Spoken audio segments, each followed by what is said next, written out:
Ever since the in-ring retirement of Stone Cold Steve Austin in 2003, arguably no wrestler has ever come as close to capturing the zeitgeist and ushering in a new boom period in wrestling as CM Punk. Back in 2011, Punk was ready to explode, having just cut the promo of a lifetime. In fact, many lapsed fans who have since returned to wrestling credit this for being the event that got them watching again. Even current superstars like Adam Cole and Rhea Ripley have called him a major influence. So what was so special about him? Well, Punk had a lofty goal. He wanted to change the culture of wrestling itself. So did he manage to achieve this, or did it all end up being for nothing? Well, join us today as we answer this question by taking a deep dive into his entire career journey as well as the aftermath in Best in the World, the CM Punk story. CM Punk was born Philip Jack Brooks on October 26, 1978 in Chicago, Illinois. Brooks watched his father struggle with alcoholism during his childhood, and this would lead to a lifelong abstinence from drink or drugs, something which in many ways would define him for the rest of his life. He had been a wrestling fan as a child, but his first opportunity to fight for himself came in the backyard promotion Lunatic Wrestling Federation, where he and his brother Mike performed in the mid to late 90s. This was where he developed the ring name CM Punk after being put into a tag team with fellow backyard wrestler CM Venom. For years later, it would be subject to fan speculation about what the CM in Punk's name stood for. Some of the suggestions included Cookie Monster, Chicago Made, and Charles Montgomery, a reference to Mr. Burns from The Simpsons. Punk himself seemed happy to play up to the speculation, often giving a different answer whenever he was asked. Years later, however, it would be revealed during a court case that it in fact stood for Chick Magnet, making us wish we never found out at all. Sometimes the mystery is better left as just that. Looking for more out of wrestling, the young upstart eventually left the Lunatic Wrestling Federation and signed up to the Steel Dominion Wrestling School in Chicago. It was there that he met Scott Colton, more familiar to wrestling fans as Colt Cabana. The two quickly became best friends and spent most of their early careers working alongside one another as both opponents and tag team partners. Punk's home promotion during these early years was IWA Mid-South, where, as well as having memorable feuds with Cabana, he also took on the likes of Chris Hero, AJ Styles, and Eddie Guerrero. After becoming a 5-time heavyweight champion for the promotion, he quit in protest of notorious scumbag Ian Rotten's treatment of his friend Hero, showing Punk's willingness to stick to his morals no matter what, even at the cost of a job. After this, he joined Ring of Honor, where he brought his straight-edge lifestyle to the forefront of his wrestling character by feuding with Raven, berating him for his drug and alcohol issues over the years throughout the program. The whole thing climaxed in a steel cage match in November 2003. From there, he rocketed up the ranks of the company, winning the tag team titles twice with Colt Cabana. He also spent a brief period with TNA, though in characteristic fashion, this came to an end when Punk quit the company in protest over them trying to stop the wrestlers from working with other promotions on the side. Back in Ring of Honor, though, he and Samoa Joe would put on 3 classic bouts in short succession, gaining the attention of tape-trading wrestling fans everywhere and putting them on the map for the first time. The first 2 bouts ended in 60-minute time-limit draws, with the second one becoming Ring of Honor's highest-selling DVD release of the time. This match also received 5 stars in Dave Meltzer's Wrestling Observer newsletter, the first to do so in North America in 7 years. The third and final match of the series would end with Joe getting the win, though both men's stock has risen significantly as a result. Inevitably, this caught the attention of WWE, who offered Punk a tryout match on May 9, 2005. He impressed the right people and worked out a deal to start with the company soon afterwards, though still made sure he could work his previously booked indie dates before coming over. To the surprise of fans who were already aware he had signed the big-time contract, Punk would then go on to beat Austin Aries and win the Ring of Honor World title. This began the summer of Punk, where the new champ mocked both the ROH locker room and fans as he threatened to quit the company and take the belt with him to WWE. He even went as far as to sign his contract on the ROH title in a show of disrespect to the promotion that had made him an indie darling. This was the hottest story the company had seen at the time and brought a lot of eyeballs to them, as some felt Punk might actually appear on WWE TV with the belt. Of course, he eventually lost it to James Gibson. However, the Summer of Punk still stands as one of the most engrossing storylines in the history of independent wrestling. There have been attempts to recreate it since, with the likes of AJ Styles and TNA, as we covered in our recent video on him, and Punk once again in WWE. though none of them were able to capture the same lightning in a bottle a second time. After this, the newly signed WWE superstar reported to Ohio Valley Wrestling, the company's developmental promotion at the time. Here, he found quick success, becoming the television champion on November 9, 2005, and later the world champion on May 3, 2006. He subsequently defended the world title against future WWE superstars like The Miz and Ken Kennedy, but of course, Punk was destined for bigger things than just this. On June 24, 2006, he made his debut on ECW, or at least the WWE reboot of ECW, in a house show match where he was victorious over Stevie Richards. Only a couple of weeks later, he made his television debut for the Hardcore brand, cutting a promo to introduce audiences to his straight-edge character. Even more notable here, though, is the fact that he got to keep his indie name, something which was almost unheard of at the time, as Vince McMahon notoriously liked to have control over his intellectual properties. During his early days in ECW, he went on an undefeated streak, quickly getting himself over with fans for his in-ring work, great verbal skills, and standout gimmick. Punk had always been popular with hardcore fans, but now he was proving he could be just as popular with general audiences too. He even ended up getting a spot on the 2006 Survivor Series pay-per-view, where he teamed with D-Generation X and the Hardy Boys to take on Rated RKO, Mike Knox, Johnny Nitro, and Gregory Helms. Considering the star power in the ring that night, it probably surprised some backstage that Punk got the loudest reactions from the live crowd, with Triple H even being forced to acknowledge it and put him over in a pre-match promo. He was rewarded with another pay-per-view appearance at the Money in the Bank match at WrestleMania 23, and later that year, he became ECW champion. The title had recently been vacated, and the new champion was to be decided by a tournament. The finals were originally intended to take place on the June 24, 2007 Vengeance Night of Champions pay-per-view, with Punk taking on Chris Benoit. However, this would be the weekend where Benoit murdered himself and his family, so that obviously never got a chance to happen. Though Punk would have the unfortunate distinction of being the last person to appear on TV with the Crippler. Instead, Johnny Nitro took Benoit's spot, where Nitro would go on to win the match in only 8 minutes to become the new ECW champion. The backstage rumors that management saw nothing big in Punk's future were looking more and more true. It's been said that neither Vince McMahon nor Triple H saw him as a big-time star, believing he was too small and wouldn't make it on Raw or SmackDown. Allegedly, McMahon at one point even told Paul Heyman, the previous head writer of ECW, to fire Punk, with Punk's job only being saved after Heyman refused. However, Punk would eventually go on to win the title on the September 4, 2007 edition of ECW TV, where he would go on to have a successful run with the belt, perhaps impressing the bosses backstage in the process, as he would hold on to the title for 143 days, putting on some top-notch performances as champion. However, Punk's real test would come once he made it onto the main roster. Now, it's not to say that Punk didn't have success once he was drafted over to Raw on June 23, 2008. A few months prior to that, he had won the Money in the Bank ladder match, giving him a world's title shot at a time of his choosing, and he would cash in that opportunity to win the belt on his second week on Raw. Even when he lost it after a 69-day reign, he was protected in defeat, getting kayfabe injured by Randy Orton and having to forfeit the title. He also got big wins over main eventers like Batista and JBL, and became both a tag team champion with Kofi Kingston and an Intercontinental champion too. On top of all this, he won the Money in the Bank contract for the second year in a row at WrestleMania 25, later cashing that in on Jeff Hardy after he was drafted to SmackDown and winning the world's title for a second time. The issue was that during these title reigns he was never treated like a top guy, always playing second fiddle to someone else and never feeling like a serious threat. Maybe it was Vince McMahon's perceived lack of faith in him. Punk certainly didn't help himself with his backstage attitude though, notoriously being difficult with writers and producers backstage on the regular. He has since responded to these allegations by saying he was just trying to prove himself to his bosses. For all its disappointment, the second world title run did feature a great storyline between him and Hardy, playing up Jeff's addiction issues and Punk's sobriety. It was probably the best angle that he had been featured in while with the company at that point.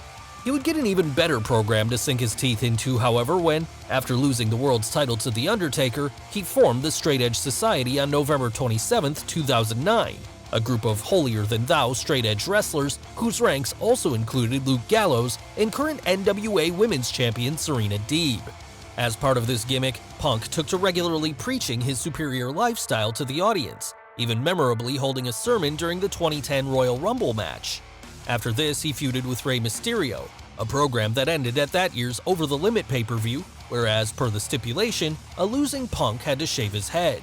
This proved to be a great way for the heel to get further heat, as he would now come to the ring wearing a black mask and denying fans the satisfaction of seeing his new appearance. These teases continued for a while until he was eventually unmasked by The Big Show on July 16th, and soon after this, the Straight Edge Society gimmick would be dropped after Serena Deeb was released from her contract. At this point in his career, you could certainly have made an argument that this was likely to be the peak of Punk's WWE run. A thoroughly entertaining angle that featured some great matches, showed off his excellent promo skills, and got over with fans. By this point, few believed that the company saw him as WWE Championship material, so if this was as high as he was going to go, then it was a small success. Little did they know what was coming next. In June 2011, CM Punk revealed on WWE TV that his WWE contract was expiring and that he would not be signing a new one. While this was being used as a storyline, it also happened to be the truth. He was burned out with the backstage politics and was also unhappy with his position on the card, so intended to quit and go train in MMA. As a way of trying to convince him to stay, the company put the frustrated star in a WWE title program with John Cena, and a match was set for that year's Money in the Bank pay-per-view in Chicago, Punk's hometown. It also coincidentally happened to fall on the very last day of his contract. This was where reality and fiction started to bleed together in a way that only pro wrestling can achieve, and when it does, it's magical.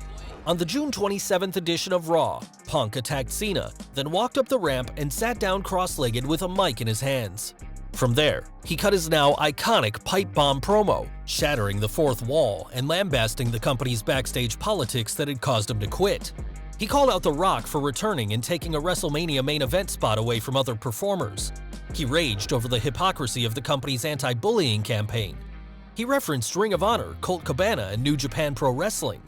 He told the world that WWE would only get better after Vince McMahon was dead, all before his mic was cut off. The internet was instantly abuzz about whether or not this had been real. A notice even went up on the WWE website saying that Punk had been suspended for his comments. No one knew what was happening. The reality was that Vince McMahon was still trying to get Punk to sign a new contract, so hoped to appease him by building up a title match unlike any other. He told him to go out with a live mic and air his grievances unscripted on live TV, and this is exactly what Punk did. While it was planned, he meant every word, and people could feel this. It became all wrestling fans could talk about.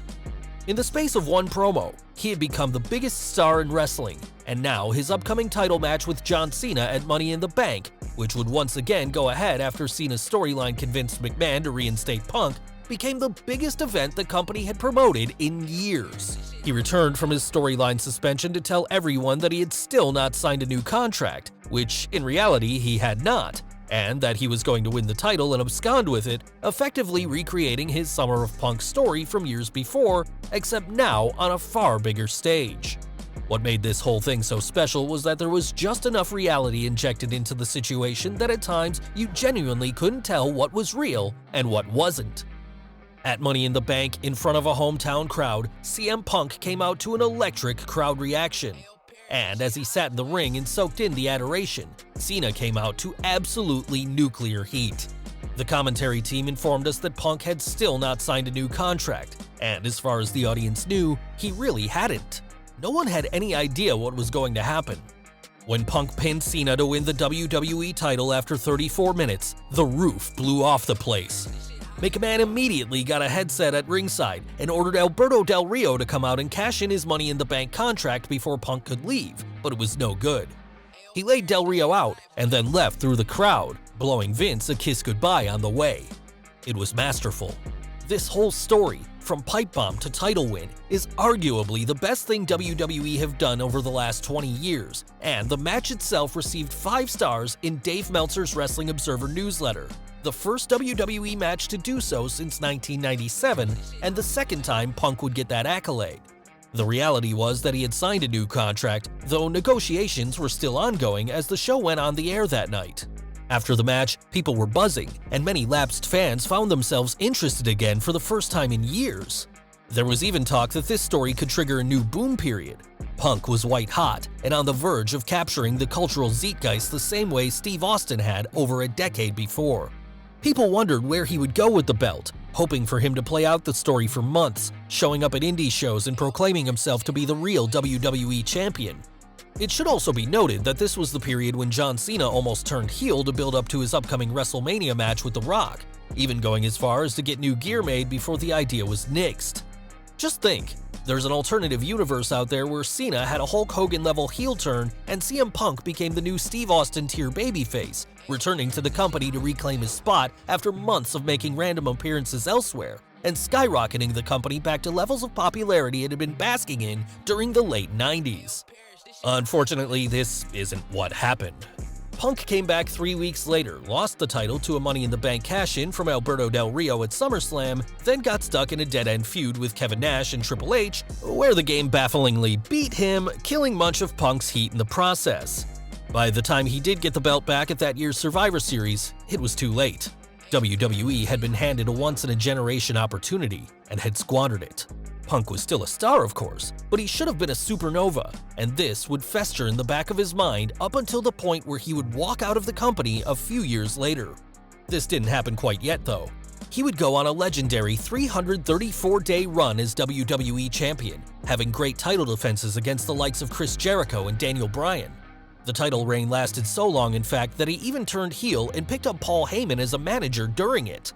Throughout it all, though, he was always second fiddle to John Cena, rarely main eventing big shows, and never feeling like the star that he should have been. When he eventually lost the belt to The Rock at the 2013 Royal Rumble, hardcore fans were outraged. The company had sacrificed him again to give the title to a Cena-Rock rematch. Backstage, Punk was unhappy too, seeing the decision as short-sighted considering the fact that The Rock was now a part-timer and he was there week in and week out. He begged WWE to be included in the upcoming WrestleMania main event between the two, turning it into a three-way and allowing him to check that final box off his bucket list. The company refused, however. Instead, he got to challenge for The Undertaker's WrestleMania streak, a bout which ended up being the best thing on the card that night, with Triple H even allegedly telling him afterwards that he should have main evented. This was little solace to Punk, though. He was unhappy. He was burned out. He had tried to spark something new in the industry and usher in another boom period. He had tried to change the culture and bring more reality to the increasingly cartoonish product. He had tried to lead a new movement of mainstream success in wrestling, but WWE seemed intent on cutting the legs off him at every opportunity. He didn't know what to do next. As a result of this, he went on a short hiatus. When he returned, he had visibly stopped caring, now sporting unkempt hair and giving fans performances that often felt like he was just going through the motions. His last WWE appearance came at the 2014 Royal Rumble. The night after, he showed up backstage at Raw and told Vince McMahon and Triple H that he was leaving and would not be coming back. He later did a tell-all podcast with Colt Cabana, burning every remaining bridge with the company and accusing them of medical negligence, as he said he had been working with a staph infection which they had been hesitant to treat for fear it would take him off the road. This eventually led to a very bitter court case which ended with Punk and Cabana winning, but at the cost of their friendship. Punk's wife AJ Lee, also a WWE superstar, later left the company too when her contract expired, feeling it was too awkward to remain there with everything that was going on. CM Punk moved on from wrestling after this, going on to fulfill a dream of his by competing in the UFC, competing in 2 separate bouts with the company. Once in 2016 where he was defeated by Mickey Gall, and then again in 2018 in another losing effort against Mike Jackson before retiring from the sport of MMA. He would also write some comic books for Marvel at this time and would take up some acting parts, recently having his first starring role in the indie horror film The Girl on the Third Floor. However, despite insisting that he never would, he eventually did return to WWE, sort of, by way of Fox Sports, signing a contract with them as an analyst on the network's talk show WWE Backstage. This led many fans to turn on Punk and label him a hypocrite. Even to this day, there's perhaps no one in wrestling more divisive, even all these years after he left. To some, he's a hero, a rebel who tried to rebuild the system for the better. To others, he's a villain, a man who sold out his principles and screwed over friends like Colt Cabana with his bitter attitude. However you feel about him, the truth is that he may not have been able to beat the system, but he was able to change things for the better just a little bit.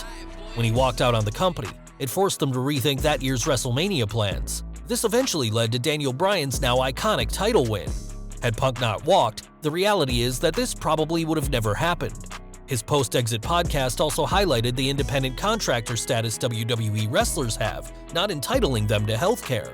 He's also been widely regarded as the man who, along with Daniel Bryan, was responsible for WWE changing their attitudes towards smaller indie wrestlers becoming real stars within the company. Without him, we may have never seen the likes of AJ Styles, Seth Rollins, or Kevin Owens reach the levels they have. Yes, the truth of the matter was that in many ways, CM Punk's war to change the culture was successful. He just had to leave the WWE in order to achieve it. Well guys, what did you think of the video? Let us know in the comments below. Don't forget to smash that like button, subscribe to the channel, as well as follow Wrestle with Andy on Instagram and Twitter. Thanks for watching, and we'll see you next time.